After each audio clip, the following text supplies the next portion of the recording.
పెరుగుతున్న ధరలకు నిరసనగా కేంద్ర ప్రభుత్వానికి వ్యతిరేకంగా ఖమ్మంలో నిరసన చేశారు సిపిఐ నేతలు. అంబేద్కర్ విగ్రహం ముందు ఫ్లెక్సీలతో ఆందోళన చేశారు సిపిఐ ఎంఎల్ మాస్లైన్ ప్రజాపంత నేతలు. కేంద్ర సర్కార్ వరికి మద్దతు ధర ప్రకటించి అమలు చేయట్లేదని ఆరోపించారు. అమెరికా ఇరాన్ యుద్ధాన్ని సాకుగా చూపిస్తూ పెట్రోల్ డీజిల్ ధరలను విపరీతంగా పెంచారని మండిపడ్డారు. క్రూడాయిల్ రేట్లు తగ్గినా ఇంధన ధరలను ఎందుకు తగ్గించడం లేదని ప్రశ్నించారు నేతలు. అధికారంలో ఉన్న మోడీ నాయకత్వాన కేంద్ర ప్రభుత్వం గడిచిన అనేక సంవత్సరాలుగా ప్రజల నిత్యావసర వస్తువుల్ని విపరీతంగా పెంచుతా ఉంది. తాజాగా పెట్రోల్, గ్యాస్, డీజిల్ ధరలను పెంచింది. ఇది సామాన్యుడి మీద ఇప్పటికే ధరాఘాతం ఉంది.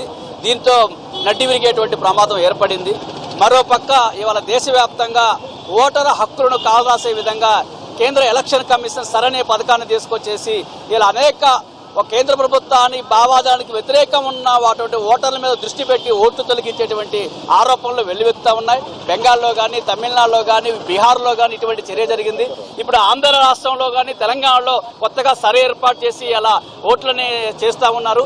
ఈ క్రమంలో కూడా తెలుగు రాష్ట్రాల్లో కూడా లక్షలాది ఓట్లు పోయేటువంటి ప్రమాదం ఉంది. కాబట్టి దీన్ని కూడా మేము అపోజ్ చేస్తూ ఉన్నాం. అదేవిధంగా ఇలా రైతులు పండించిన పంటలన్నీ రోడ్డు మీదనే ఉన్నాయి. దీన్ని కొనే దిక్కు లేదు. కాబట్టి తక్షణమే రైతాంగ పంటలు కొనుగోలు చేయాలని, సరను నిలుపుదల చేయాలని చెప్పి, పెంచిన పెట్రోల్, గ్యాస్, డీజిల్ ధరలు తగ్గించాలని చెప్పి